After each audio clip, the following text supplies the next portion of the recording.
This video is sponsored by Loot Crate. So you would think that now that Force Awakens is over, we would get over kind of the mystery with The Force Awakens, which this comic book doesn't really do.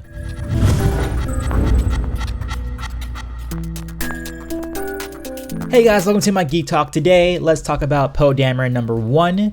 It is May the 4th. I am a little bit late on this review, but I thought, hey, let me catch up on some of my comic book reviews, so that's what I'm doing right now. So yeah, let's talk about Poe Dameron. So basically, it takes place kind of right after Before the Awakening, the Poe Dameron section of the book, and right up until The Force Awakens, sort of, kinda. Basically, at the end of the Before the Awakening book, we have him meeting with Leia, and she wants him to meet Lor San Tekka, the guy who's at the beginning of Force Awakens, the guy who's giving him the information about Luke Skywalker.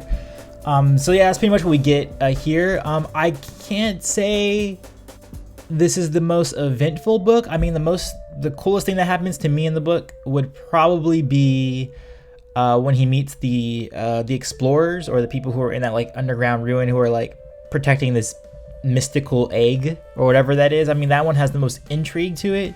But other than that, I don't think this was the most eventful or the best. I don't think this is the most eventful book, and I don't think it really tells us anything more about Poe Dameron as a character. Like, I thought since we were getting like, a dedicated Poe Dameron comic, we would get more insight into his character, what drives him, that sort of thing. Maybe seeing more about his parents, the parents that we know from Shattered Empire.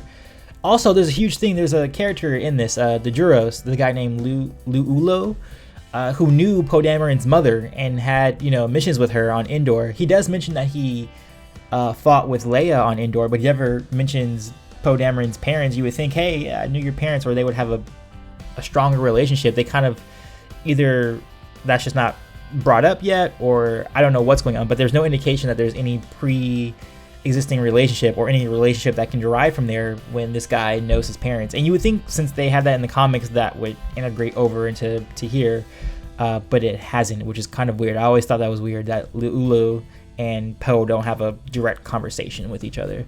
It is cool that we have some little backstories with like Snap Wexley, one of the pilots, the X-Wing pilots. He actually battled on Jakku when he was 16, so I thought that was a pretty cool touch.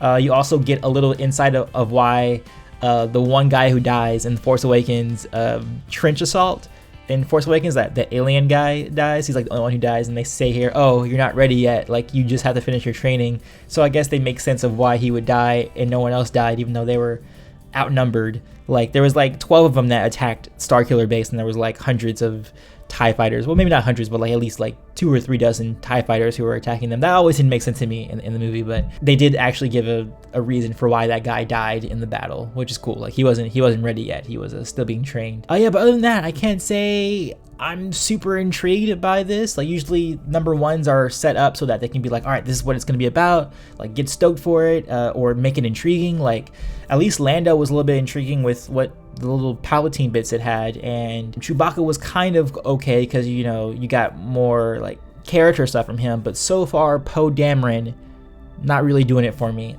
for the comic book series, or at least as a #1, it hasn't really done it for me. It could be different when the whole arc is complete, but as of right now, I would personally say you guys could kind of skip it unless you're just really, really into Poe Dameron. But even though if you are really into Poe Dameron, I don't even think you get anything from him, really. You don't really get much from his character. I mean, you get more of him being like kind of like this funny guy, and he's really confident. He's always rolling natural 20s if this was D&D, but nothing more really. So for me personally, I wouldn't recommend it. Even if you're a huge Poe Dameron fan, I don't think there's much here yet, but it could change when the arc is complete. So that's it, guys. Thanks for watching this review. I will have more reviews up later today.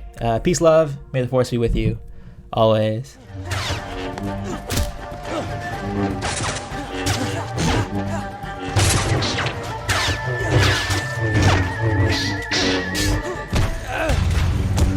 What I've seen in a lot of debates is that people, including myself, either lowball Mace or lowball Sidious to achieve their point. Throw a grenade at him. Alright, now critical strike. Oh, I killed him. Oh no, I didn't mean to throw 2! Oh, that's such a waste. Such a waste.